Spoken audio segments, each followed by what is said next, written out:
We're happy to continue this series with Bernie Currie as now we're going to speak about resources that are available to HR folks and business owners to find these veterans. We know why wish to hire them. We understand the business case for hiring them, but where do we find them?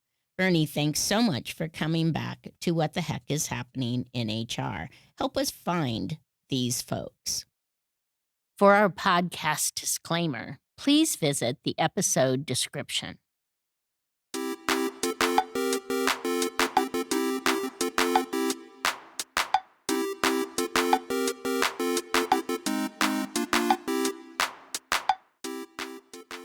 So, we've talked about the why, we've talked about the business case, establishing it, we've talked about some of those biases that come up. I'd really like to move into resources. How do we find them? Where do we go? How do we find them? Whether I'm a small business, whether I am an new HR person into a kind of a medium business, or even if I'm a large organization, where do I go? Is it nationally? Is it state? Is it locally? What do I do?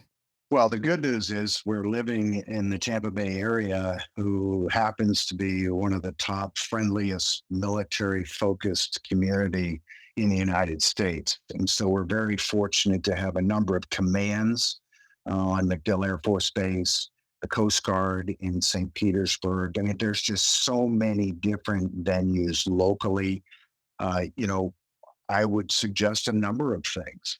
One would be the Wounded Warrior Project and Warriors at Work. That's a great organization. Local SHRM chapters are, again, the Society for Human Resource Management. There's a council in the state of Florida that has 28 chapters. So HR Florida has 28 chapters throughout the state of Florida. And there are a couple of them, HR Tampa, Suncoast HR, as well here in the local area that people can come and meet employers who are hiring veterans. It's a great opportunity to be able to do that.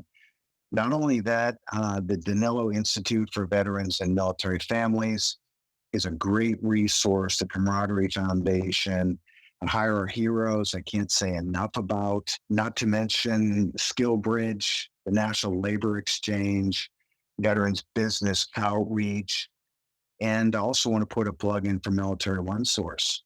So there really are a number of venues and areas, not only nationally. SHRM has a tremendous amount of resources available. And I just want to mention on the military spouse side, the Association of Military Spouse Entrepreneurs and Military Spouse Professional Network. Again, there are a number of organizations that are out there that where someone can find veterans, recruitmilitary, for example.com. Great resources. So there's a number of them out there. And of course, if anybody needs my help, your help, I'm sure we're available to help them as well. Oh, absolutely. And so if I'm trying to find them, I'm trying to recruit them, and we are lucky enough to have McDill here. It's makes my heart full to know that they're here and the community support they have. But how do we get? I mean, where is our organization? We can do that as an HR practitioner. We can bring them into the applicant pool. You've provided lots of resources and sources for us to go to bring them in. But what can we do as an organization to be able to say we support our service people and we support by hiring them? Where is it for the organization where we can tap into? Where would the organization support be? Well, from my perspective, and of course, I'm a director of human resources for a company called Building Industry Consulting Services International, so BIXI for short. There are job fairs that are available to me as a director of HR to go find veterans in the local area. I can contact the Transition Assistance Program on MacDill Air Force Base and say, hey, listen, we're hiring for this particular position. Is there any way possible that I can get my position posted, or what would be the best way to be able to do that? Of Mhm. course, Career Source and Employed Florida are Mhm. the state agencies that me as a federal contractor, I have to post my jobs, my open jobs in. So I tend to post my jobs within Career Source or, if you will, Employ Florida. Not to Mhm. mention the Chamber of Commerce. I attend Chamber of Commerce meetings, the Military Affairs Council, in specifically in the greater Tampa area, and we're looking into other areas throughout Pinellas County as well. So I think a lot of it is taking the time, not to mention social media. I mean, we haven't even really brought up social media and the opportunities that are available just in the community via social media. Mhm. Going to a wine and cheese event, for example, maybe there's a Bunker Labs event coming up, or the Camaraderie Foundation, and you can actually just go and introduce yourself and putting the individual and the business in a conversation and say, "Hey, listen, I work for Bixie. I'm the director of HR, and I'd love to be able to, find veterans who might be able to fill our particular jobs." What's important, and I think this is a critical aspect here, is there's no magic bullet. Mhm. I remember talking with an Army commander, and they were on one of our panels, and I just asked the question, where do we find them? And this is the first thing she said was, "There's no magic or silver bullet. This is a commitment from the top Mhm. leadership down that says, we're going to strategically organize our efforts, try to find those that have served this country."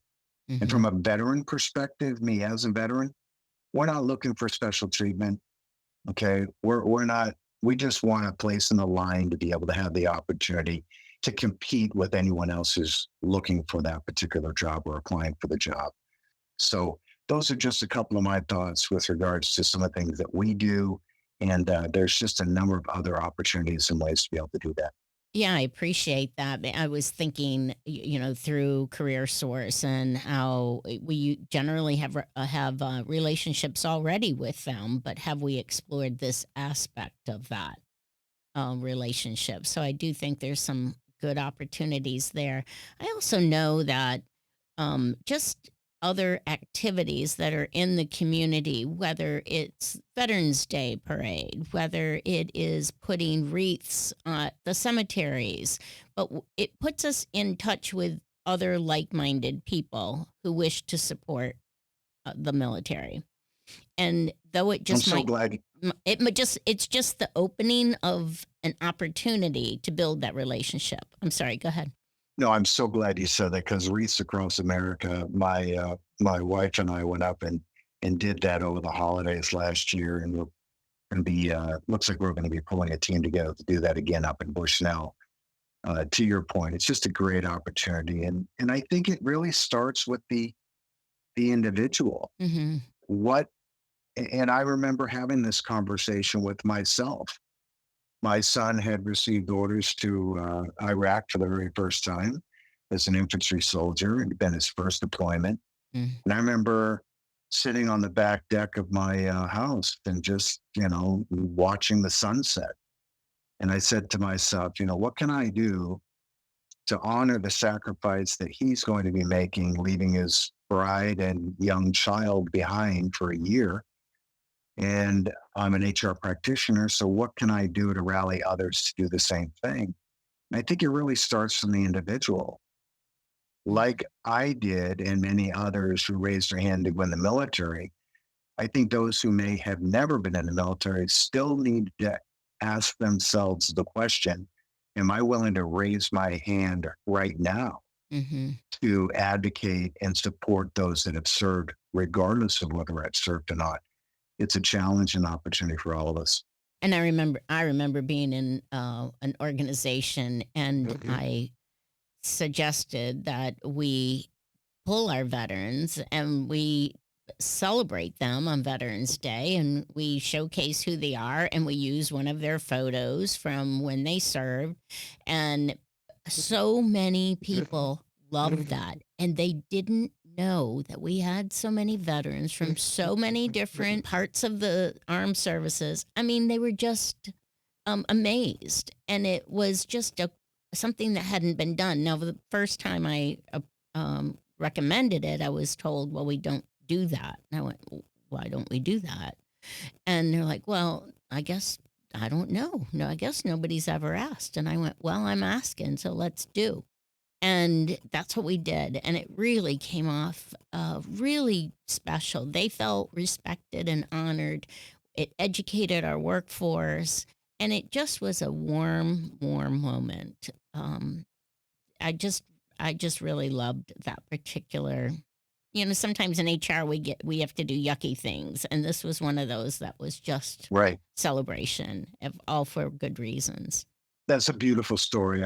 I was just in email traffic earlier this morning with somebody in St. Petersburg who is works for a particular organization, and 2 years ago she asked us to come out and just do a brief from the employer support or guard and reserve perspective on USERA rights and responsibilities. And so she had a small group of people that were in the military and had served in the military, et cetera.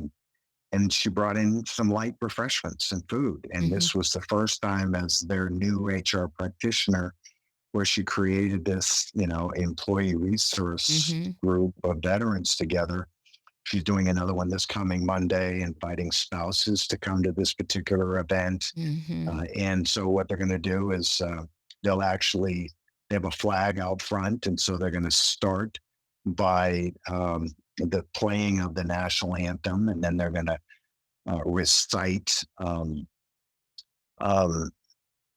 The Well, pledge. I've lost The what I was pledge. about to say. Yeah, Hmm. recite the Pledge of Allegiance, correct. And then everybody will get together and have some time, and there'll be some conversation around, thanking them for their service. So I love that. I would say, again, they're not wanting to do anything out of the ordinary. This Mhm. is just taking the time to recognize those that have served and their spouses. Right. There's a reason for the day off. Right? I mean, there's a reason for it. I mean, and so we do need to take that moment to do that.